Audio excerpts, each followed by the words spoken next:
Hi, everybody. Welcome back to my channel. My name is Julie Hirt. I am a certified soul level intuitive coach, as well as a certified soul level animal communicator.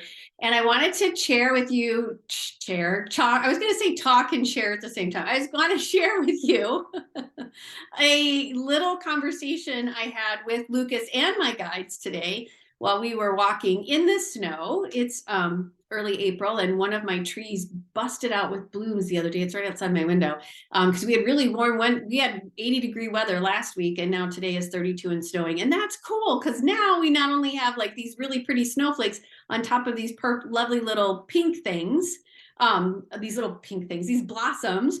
I mean, best of both worlds, snowflakes and blossoms, I think. And therein lies the conversation that I had with Lukas and my guides today when we were walking in the snow and the wind.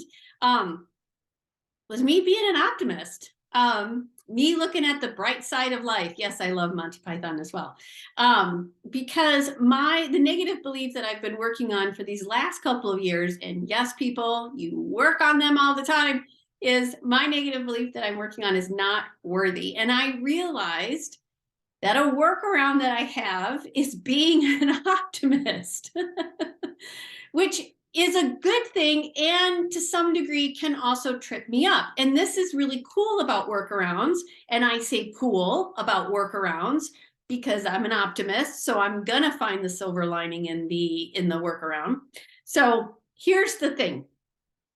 So again, my negative belief is not worthy. And it started when I was 2. And it started because my sister was a baby, like months old baby. And my dad would travel for weeks at a time. Well, a week, like he'd go like a Monday or something, I think like Monday to Friday or something like that. I don't quite remember, but I remember enough to know that he traveled during the week. And when he would come home, on a Friday, my mom, exhausted, 2 kids, wanting to do stuff. I mean, I can't imagine, but being a mother with 2 little kids and your husband's gone all week. Or I'm sure many of you out there understand that, but anyways, so my father would come home and I'd go running to him because by then I'd learned to walk, and I'd go running to him. And because I was also like the firstborn and the daughter, and I'm daddy's little girl, well, pick me up. Oh my gosh, and the 2 of us would just like talk, and that would tick my mother off because she's like, wait a minute, what am I, chopped liver? Like, I haven't seen you all week. Where the heck am I in this? And that right there created what I would call, and what's some other experts in the field would call little T trauma, where I absorbed, and nothing on mom or dad, nothing negative, but just understanding the behavior. I absorbed this notion of, I have to make myself small when dad comes home so that he doesn't see me, so that mom and he see each other first and not me, because I take on that things are my fault. I do actually, this is another workaround that's coming out right now that I realize that I take on when people think that something is going wrong. I actually will take the blame, even if I wasn't even in the room, even if it had nothing to do with me. I remember being called anytime my boss would call me into her office. The first thing I would say is, what did I do wrong? I do that all the time. So that's another video. Any hoozle. However, being an optimist came out of that situation, because if I could stay bright and cheery and everybody happy and everything's fine, then maybe nobody would be angry, and maybe nobody would be upset, and maybe nobody would yell at each other, and maybe there wouldn't be an argument, and maybe there wouldn't be negative energy. If I could stay bright and cheery, then maybe I can bounce everybody up.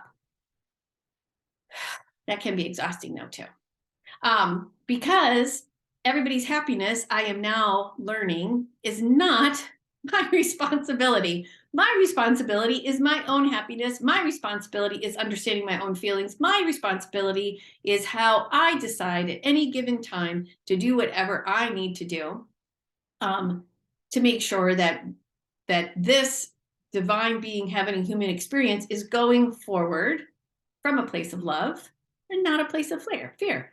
So anyway, so I was just realizing today, like, oh, look at me, here I am, I'm optimistic, because I can hear people groaning and moaning that it's the middle of April and we have snow again. And I'm thinking, well, there's not a whole lot you can do because we can't control the weather. And then I'm like, look, there's snowflakes on blossoms. How cool is that? And I'm thinking the sound of music. And I'm starting to make it all pretty and happy for everybody so they don't get upset about the weather. And there's the workaround. So I'm still an optimist. I still see life with the glass half full, and I still try to find the positive in anything, everything.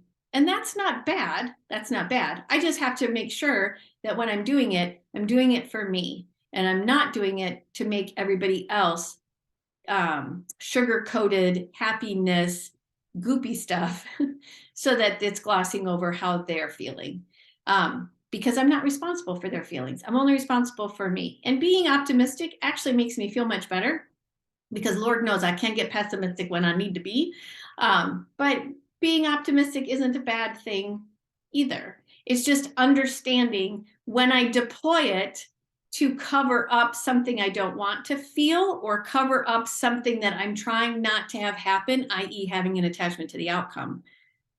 And when I'm deploying it because I honestly just feel good about snowflakes on blossoms in the middle of April, and it is what it is, and we're just going to move on, because later in the week we're going to have sunny temperatures again as well. So hey, just enjoy it for today. When I realize that, then it's okay. So just thought I would share that little insight that my guides, I just had this whole conversation. Can you imagine me in the preserve? I'm having this whole conversation with my dog and the guides as we're walking along. Luckily in this weather, there's nobody in the preserve. So it's just me, my guides, and Lukas, and a ton of birds, some deer, some foxes, a whole bunch of other stuff. Doesn't matter. I digress.